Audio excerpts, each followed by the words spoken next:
himnos de gloria.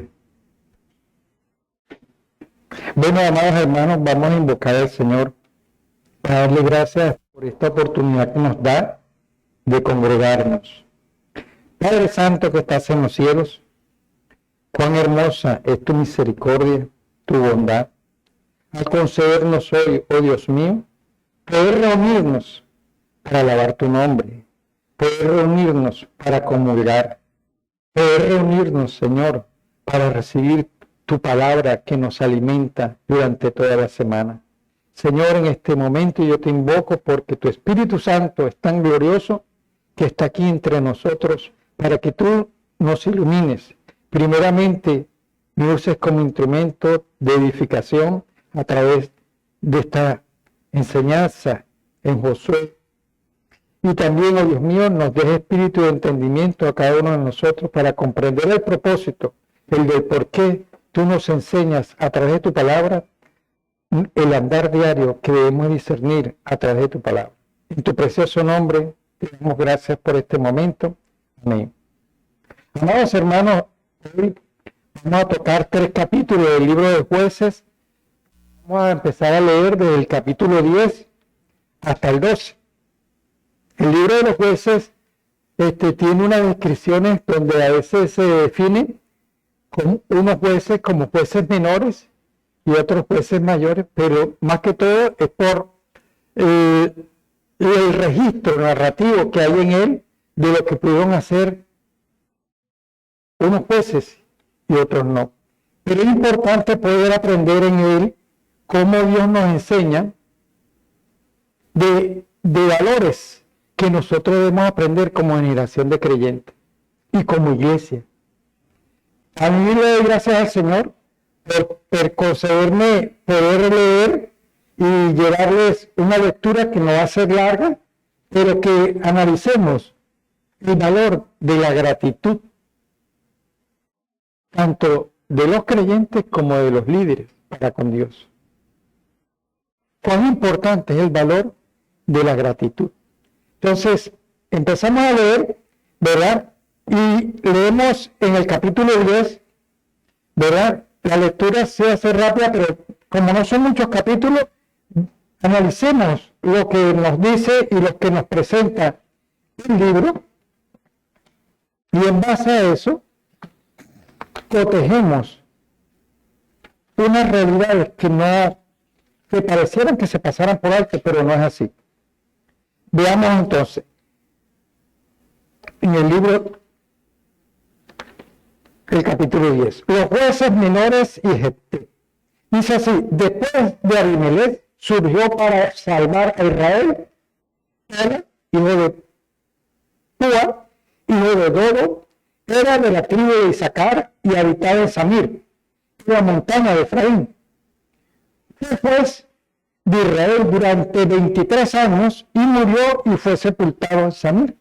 O sea, no se describe nada y pasa rápido el texto, ¿verdad? Dice también el versículo 3, tras él surgió Jair de Galaad, fue juez de Israel durante 22 años y tuvo 30 hijos que montaban 30 asnos y tenían 30 poblados que se llamaban todavía hoy aldeas de Jair en el país de Galaad. Murió Jair y fue sepultado en Camón. Bien, entonces, aunque uno ve en estos versículos, a veces uno pasa muy por alto la lectura y veamos las descripciones, como cuando dice inclusive la cantidad de animales que tiene. ¿Y qué relevancia tiene eso para hoy, el día de hoy, ante la actividad que debe hacer un creyente? Veamos, por ejemplo, entonces, después el versículo 6. Los israelitas volvieron a hacer lo que desagradaba al Señor y rindieron culto a los Baales, a las Astartes, a los dioses de Aram y Sidón, a los dioses de Moab, a los dioses de los amonitas, a los de los filisteos. Abandonaron al Señor, ya que no le rendían culto. Entonces se encolerizó el Señor contra los israelitas y los dejó a merced de los filisteos y de los amonitas. Estos molestaron y oprimieron durante 18 años a todos los israelitas que vivían en Transjordania. En el país amorreo de Galaad, los amonitas cruzaron el Jordán para atacar también a Judá y a Benjamín y a los de Efraín. E Israel pasó por un grave aprieto. Los israelitas suplicaron al Señor diciendo: hemos pecado contra ti, Señor, al abandonarte a ti, a nuestro Dios, para rendir culto a los Baales. En el anterior versículo, si ustedes cuentan la cantidad de dioses, ¿cuántos hay? Hay 7 dioses, a los cuales ellos cayeron en el paganismo.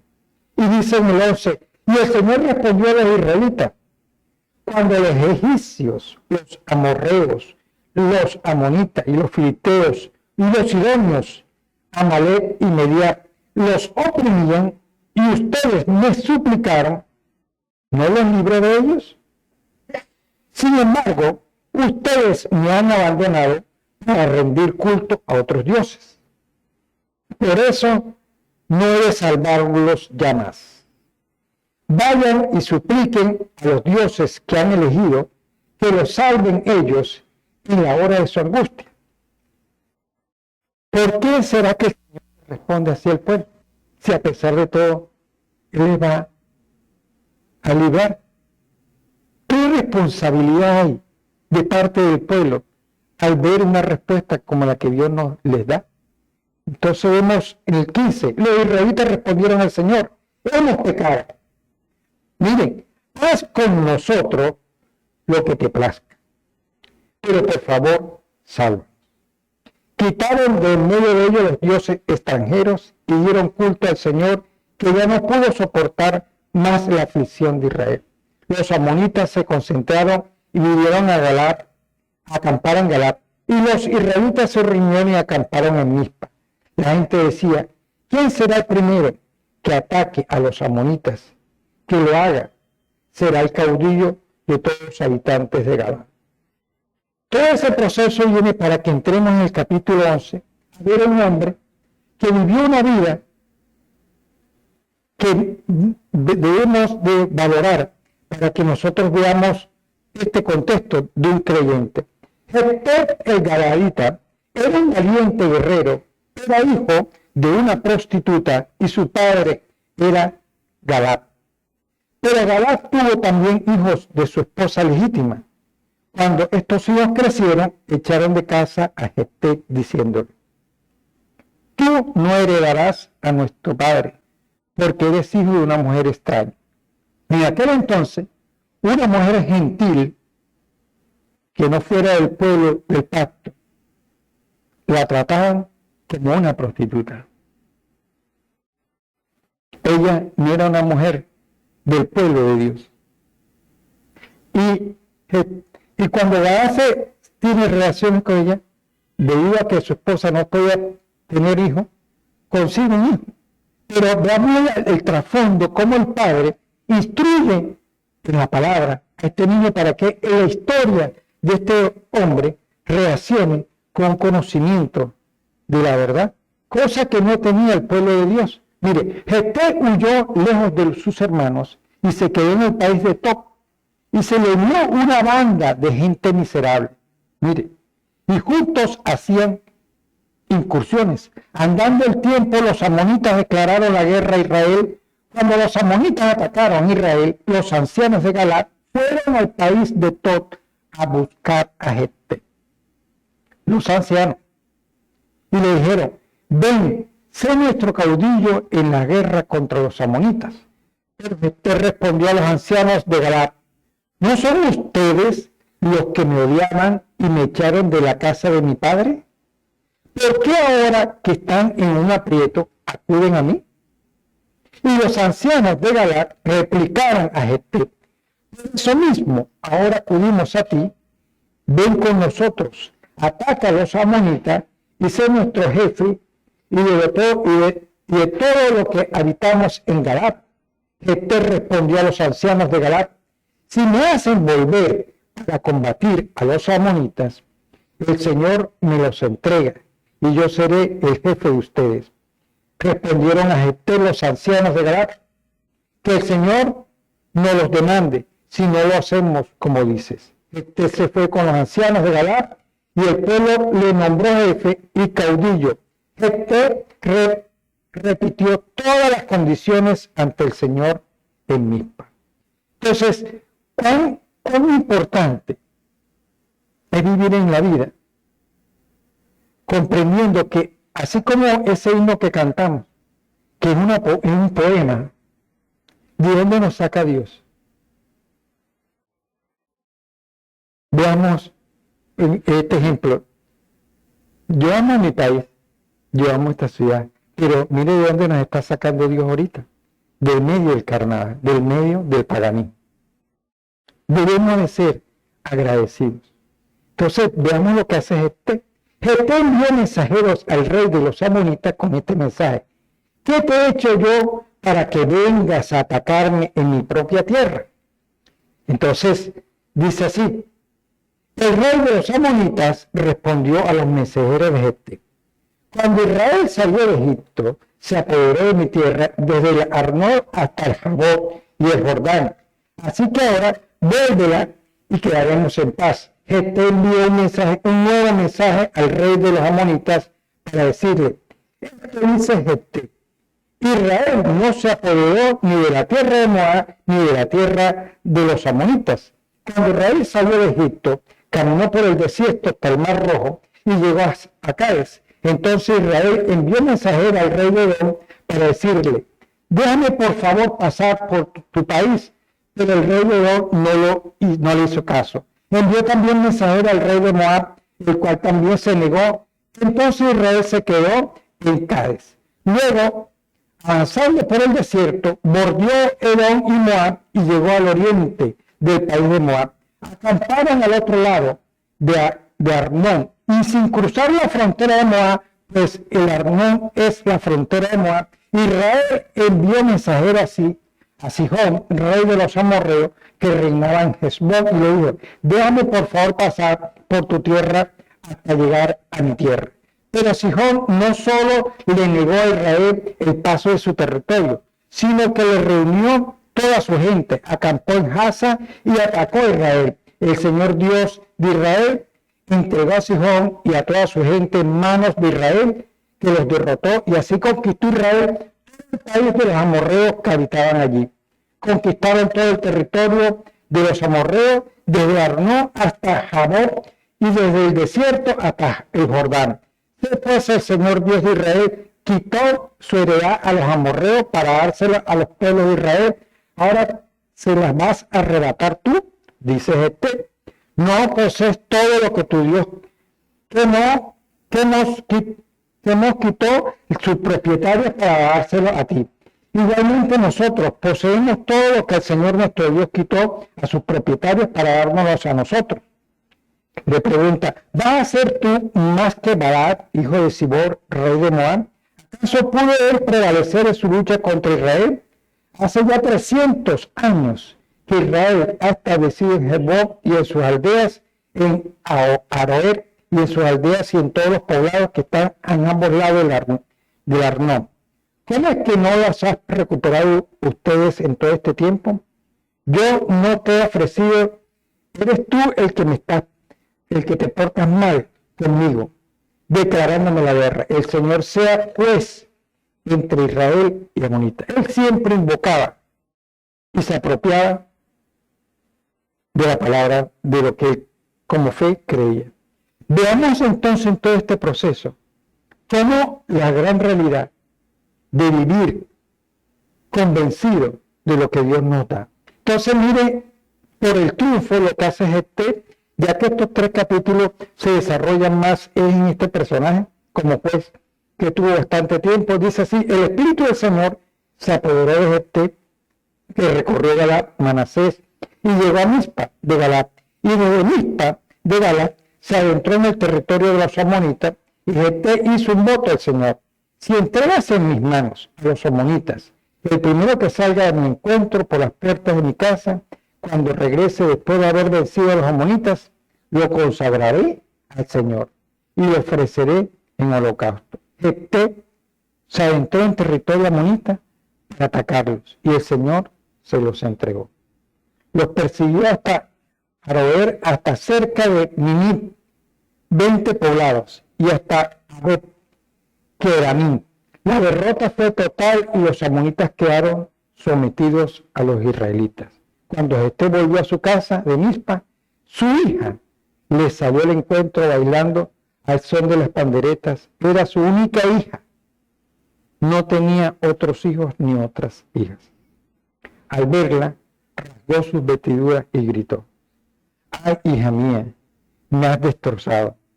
¿Por qué me has de ser tú la causa de mi desgracia? Me prometí ante el Señor y no puedo volverme atrás. Me comprometí ante el Señor y no puedo volverme atrás. Ella le respondió: Padre mío, puesto que te has comprometido ante el Señor, haz conmigo lo que prometiste, ya que el Señor te ha concedido vengarte de tus enemigos, los amonitas. Después dijo a su padre: solo te pido que me concedas esta gracia. Déjame vagar 2 meses por los montes y llorar mi virginidad con mis compañeras. Su padre le dijo: vete.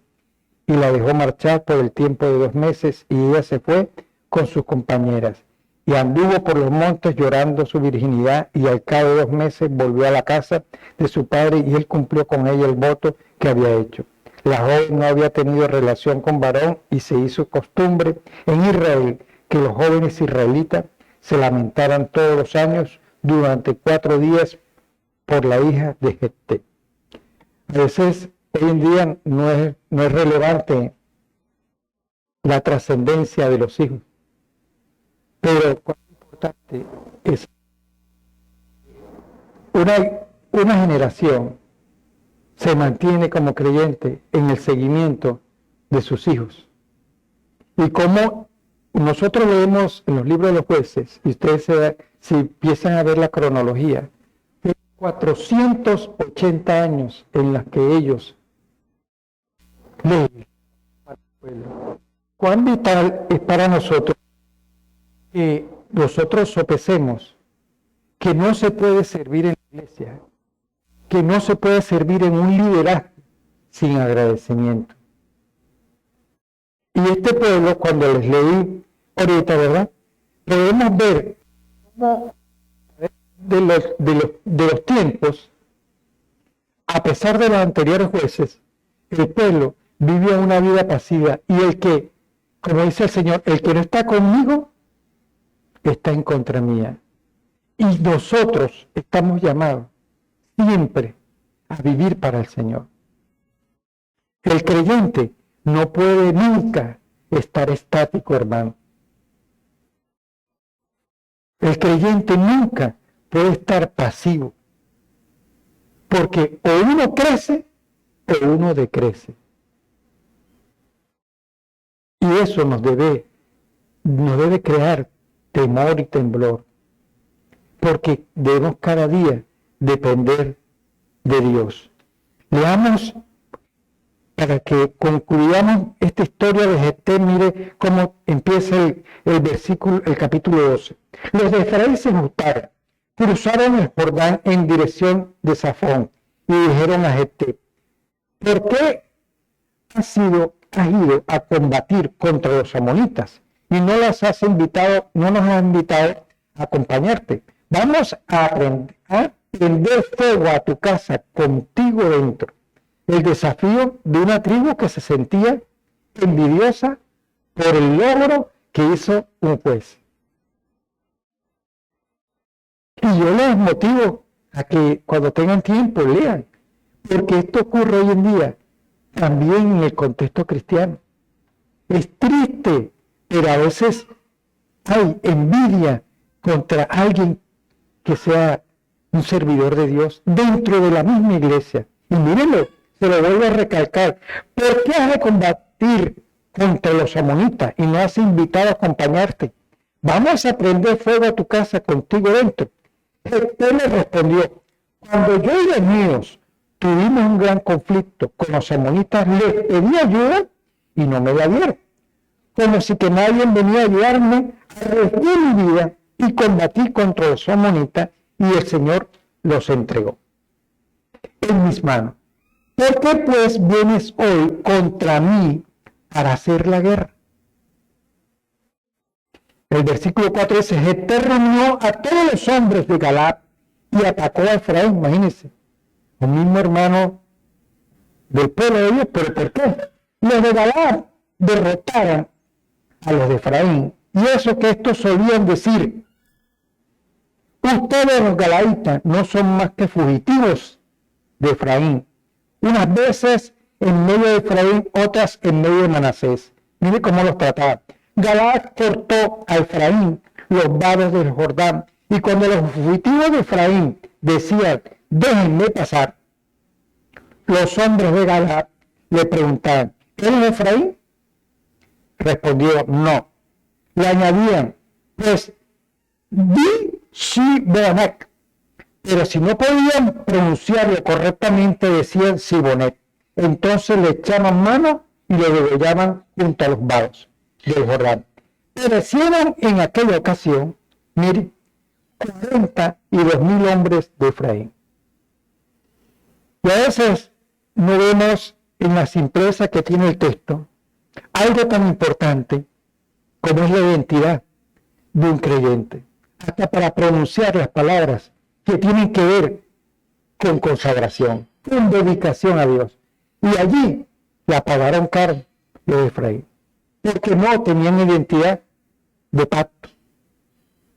Entonces dice el 7, Jefté fue juez de Israel durante 6 años, cuando Jefté el Galaadita murió, fue sepultado en la ciudad de Galaad. Y a partir de ahí vienen 3 jueces, con que se concluye este capítulo, que miren cómo transcurre tan rápido. Después de Jefté fue juez en Israel Ibzán de Belén. Tenía 30 hijos y 30 hijas. A estos las casó fuera. Para sus hijos trajo 30 mujeres de afuera. Fue juez de Israel en Israel durante 7 años y murió Ibzán y fue sepultado en Belén. Después describe en el 11 del mismo capítulo 12, después de Isaac fue juez en Israel Elón de Zabulón. Buscó a Israel durante 10 años. Murió Elón de Zabulón y fue sepultado en Ayalón, en tierra de Zabulón. Y el último juez de este capítulo, está aquí, dice en el 13, después de Elón fue juez de Israel Abdón, hijo de Hilet de Piratón. Tuvo 40 hijos y 30 nietos, que montaban 70 pollinos. Juzgó a Israel durante 8 años. Murió Abdón, hijo de Hilet de Piratón, y fue sepultado en Piratón, en tierra de Efraín, en el monte Amaí. A mí me llamó la atención en este capítulo, y viendo argumentos de comentarios exegéticos, cómo es la importancia. En el anterior, pues, hay un solo. En estos miren la cantidad de hijos. Y en la exégesis explica cuál es la importancia entre la familia y el servicio a Dios. Estos jueces no tuvieron tiempo para legislar, tuvieron más tiempo para dedicarle tiempo a sus hijos y no para servir al Señor. Y yo quiero cotejarles este pasaje tan resumido en un capítulo que compartía el domingo pasado con un hermano, donde uno lee Proverbios capítulo 31 y ve la responsabilidad de la mujer de todo lo que hace, ¿verdad? Y si usted ve la descripción de esas cosas hace, y hoy en día, si lo leyéramos en nuestro contexto contemporáneo, feminista, y no es que tenga en contra, sino feminista, por la emancipación, ¿cómo criticaría todo el oficio que hace esa mujer, verdad? Pero ahí está el oficio del hombre. Y muchos le preguntan cuál es el oficio del hombre, y muchos creyentes no. Y está en el capítulo de Proverbios. Y es la realidad de ser juez en una plaza. ¿Cuánto Israel cayó en pecado por no ser agradecido de donde Dios lo había sacado? ¿Qué nos puede enseñar esto para estos 3 hermosos capítulos sobre nuestras vidas? ¿Cómo debemos ser agradecidos por ejemplo, estar hoy aquí, congregándonos? Yo a veces me quedo muy cargado de ver cómo el mundo, tantas situaciones tan fuertes, pero tan fuertes.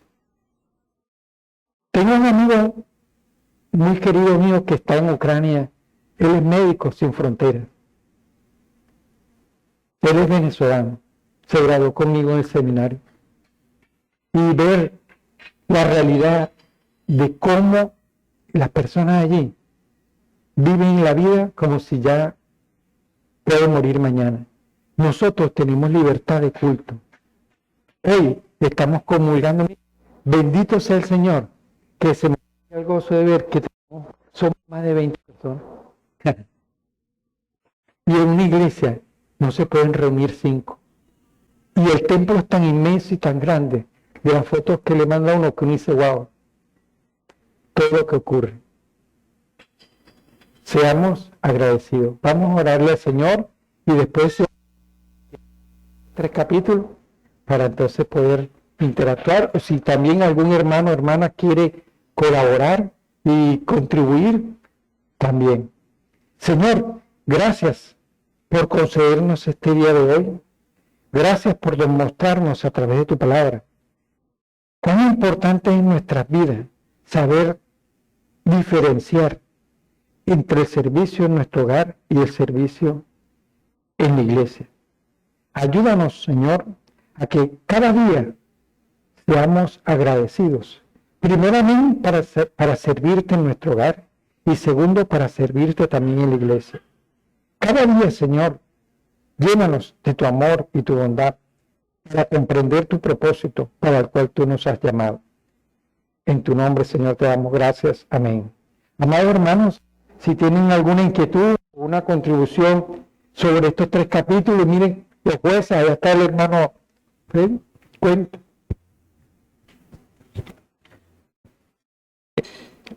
Buen día, Dios les bendiga. Amén. Una pregunta, mi hermano, ¿por qué Getel hizo ese voto al Señor? Primeramente que pues él tenía un conocimiento del Señor y sabía que ese voto no era agradable a Dios. En ese contexto en el que podemos ver durante muchos años cómo permea el paganismo a una cultura creyente. Así como Abraham, cuando Abraham, Dios le pone una prueba, ¿de dónde viene Abraham? Viene de esa cultura de ofrecer sacrificios a hijos en sacrificio. Igual, él nunca pensó que al ofrecer eso, iba a pagar con su único hijo, su única hija. ¿Y cuál enseñanza le dio? Porque a nosotros debemos siempre ver que hay que erradicar el paganismo completo. Y ellos viviendo en ese entorno, él nunca pensó. Y mire lo que Dios le enseñó. Por eso la cultura, mire, hay algo importante en el contexto de nosotros cada día aprender de la palabra, la antropología. Y la antropología pagana, quiera o no, permea. Es importante que estemos conscientes de ello. Nosotros, por ejemplo, podemos decir, ¿nos ha permeado el carnaval? Y le decimos no, pero sí. Cuán importante es cada día, y les quiero martillar, esculpir en su corazón esos signos. Imagínense lo que dicen esos signos, ¿verdad? ¿De dónde Dios nos sacó? Mire de dónde Dios sacó al pueblo de Israel. 400 años en que trabajaron varias generaciones siendo jueces, y unas hicieron y otras prácticamente no hicieron. Y todo por la misericordia del Señor. ¿Hay alguna otra pregunta? ¿O contribución? Allá está, dice. Buenos días, hermanos. Buenos días. Igual, aportando a eso, es notable que el libro de los jueces narra el asunto del sacrificio, pero no dice nada por parte del Señor. Ajá. Es decir, fue un sacrificio dado, pero no recibido. Uh-huh. Exactamente. Él lo hizo precisamente porque, entendiendo el contexto en que ellos estaban, había dado su palabra y tenía que hacerlo. Pero luego no se muestra por parte del Señor algún tipo de agrado por el asunto. Ahora, en cuanto al asunto de Jefté, que providencialmente hoy en el sermón se hablará algo similar con respecto a los líderes, hay un aspecto importante, porque normalmente nosotros, viviendo en este mundo en donde la gloria, es decir, la aprobación, la admiración de nuestros iguales es importante. Por ejemplo, recordamos allá a uno de los descendientes de Caín diciendo que si a Caín sería vengado 7 veces, él sería vengado 70 veces, ¿no? Es decir, esa gloria es consustancial al hombre, ¿no? El hombre busca la gloria. Entonces podemos cometer el error de pensar que los líderes que el Señor levanta, de algún modo obtienen esa gloria, pero la gloria del líder, la que Dios le da al líder, no es de ese tipo. Es decir, el que anhela liderazgo por obtener de alguna forma poder y admiración, se equivoca. Este es un buen ejemplo, que obtuvo el sacrificio, duelo, sí, hay cierta admiración relativa, cierto poder que él recibió, pero finalmente el líder, y por eso Santiago lo dice, no os hagáis muchos de vosotros maestros, recibe sobre él la mano pesada de Dios, porque así como el Señor le da cierta gloria entre los hombres, le demandará fuertemente la misión que le ha dado. Y eso es algo que debemos pensar antes de procurar el liderazgo. Sí. Más de lo que se nos dará, se nos demandará. Amén. Y veamos, mire, en ese capítulo, para que vean la historia de fue un hombre que vivió sufriendo todo el tiempo, siendo erradicado, siendo menospreciado, siendo odiado.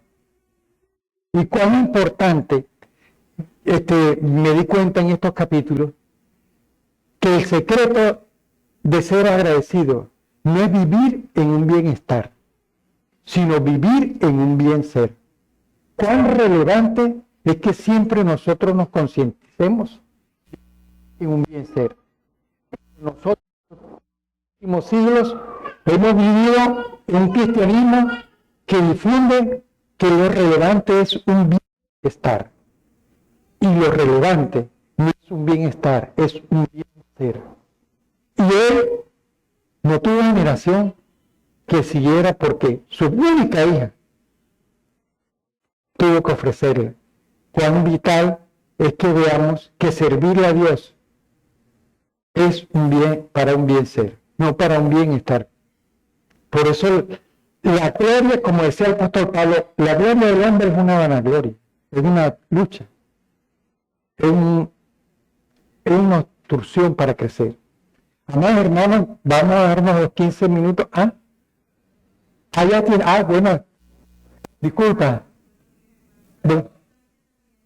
Lo que usted hizo, pues, en el capítulo es que Jefté fue desechado porque era hijo de ramera o de prostituta. Pero la gente, somos así en este momento. Cuando a veces usamos a la gente. Mira que a él lo desechan, pero cuando lo necesitan lo buscan y después lo quieren desechar. Así somos nosotros. Sí. En esta tierra, pues somos así, usamos a las personas cuando nos conviene, e incluso al Señor. Mire que al Señor les mandaba un juez, ellos corregían el camino, después se apartaban. Entonces así somos todos nosotros. Sí. Buscamos aprovecharnos de las demás personas y qué feo. Es la verdad. Es que hoy en día, por ejemplo, los derechos civiles, ¿verdad? Cuando, por ejemplo, en Colombia hasta hace 20 años, pero hasta antes de la nueva constitución, los hijos no legítimos no tenían prácticamente los mismos derechos que los hijos legítimos y eran de una manera u otra discriminados. También este contexto se dio en el contexto del pueblo del pacto. Por ser hijo de una mujer no creyente, ¿verdad? Fue tratado como tal. Y hoy en día lo podemos ver también en la historia de Rahab, ¿verdad? Pero cuando nosotros vemos, y es importante ver esos padres de la fe que están en Hebreos, podemos ver que se menciona a Rahab por encima de muchas personas. Y es hermoso que nosotros podamos ver en el capítulo 1 de Mateo a quienes Dios regeneró. Y regeneró personas como nosotros que desechados del mundo. ¿Por qué? Porque Dios regenera. A mí me llama la atención, y con esto quiero concluir, la importancia que nosotros debemos de tener, de que todos nosotros, hasta el más pecador, Dios lo llamó para servir y no discriminar.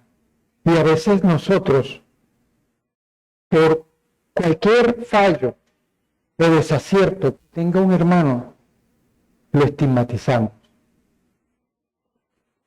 Yo tal vez estoy en una iglesia reformada, me siento orgulloso de serlo del 2000, pero por ejemplo, en la iglesia, las músicas, hace muchos años, a las personas que fueran divorciadas no les daban derecho a tener.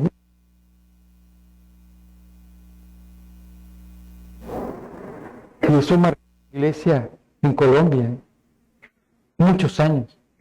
Tan importante es que nosotros veamos que todos estamos para servir, así sea en cualquier cosa, pero de relevancia que le agrademos a Dios. Pueden tomarse los 15 minutos, hermanos, que tenemos para el servicio. Miren, hoy es el día del Señor, hoy es la cena